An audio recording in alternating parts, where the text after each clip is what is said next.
महाभारत काल की बात है। एक बार कृष्ण और बलराम किसी जंगल से गुजर रहे थे। चलते चलते काफी समय बीत गया और अब सूरज भी लगभग डूबने वाला था।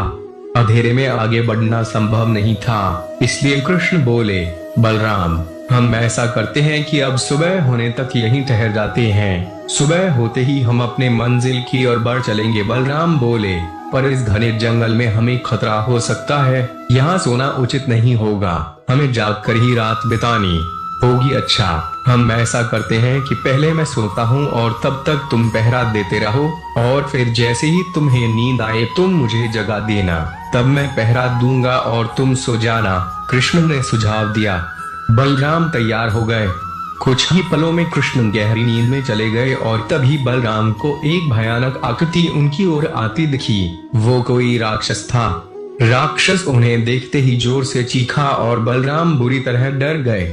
इस घटना का एक विचित्र असर हुआ। भय के कारण बलराम का आकार कुछ छोटा हो गया और राक्षस और विशाल हो गया।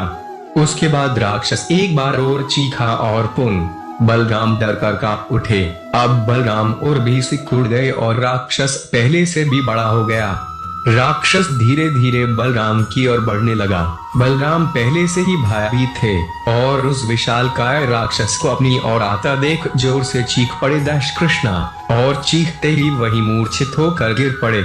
बलराम की आवाज सुनकर कृष्ण उठे।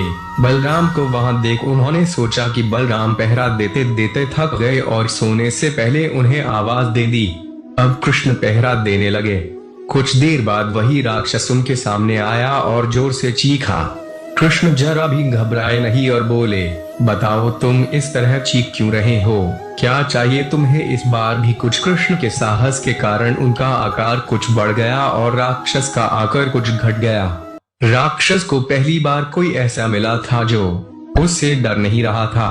घबराहट में वे पुनः कृष्ण पर जोर से चीखा। इस बार भी कृष्ण नहीं डरे और उनका आकार और भी बड़ा हो गया, जबकि राक्षस पहले से भी छोटा हो गया।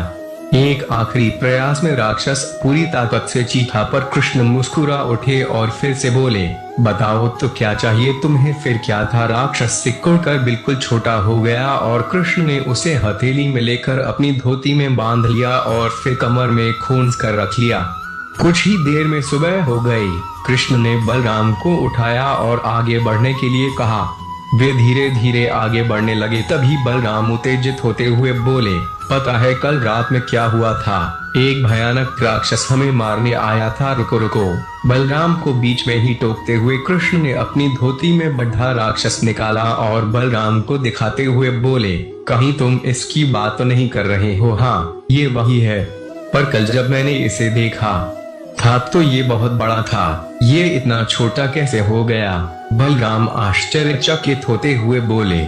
कृष्ण बोले, जब जीवन में तुम किसी ऐसी चीज से बचने की कोशिश करते हो जिसका तुम्हें सामना करना चाहिए, तो वो तुमसे बड़ी हो जाती है और तुम पर नियंत्रण करने लगती है। लेकिन जब तुम उस चीज का सामना करते हो जिसका सामना तुम्हें करना चाहिए, तो तुम उससे बड़े हो जाते हो और उसे नियंत्रित करने लगते हो। दोस्तों, ये राक्षस दरअसल हमारी जिंदगी में आने वाली चुनौतियां हैं। अगर हम इस चुनौतियों को टालते हैं तो ये और बड़ी होती जाती हैं। आखिर में ये हमें कंट्रोल करने लग जाती हैं। इसलिए हमें इनका साहस पूर्वक सामना करना चाहिए ताकि हम उन पर काबू पा सके।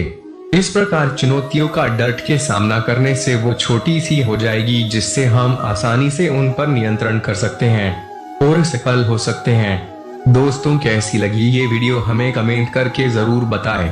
और भी बहुत सारी हिंदी नैतिक कहानियाँ, नैतिक शिक्षा की कहानियाँ, मोटिवेशनल कहानियाँ, अच्छी अच्छी कहानियाँ और प्रेरणादायक कहानियाँ सुनने के लिए वीडियो को लाइक करें, चैनल को सब्सक्राइब कर लीजिए। आपका बहुत बहुत धन्यवाद।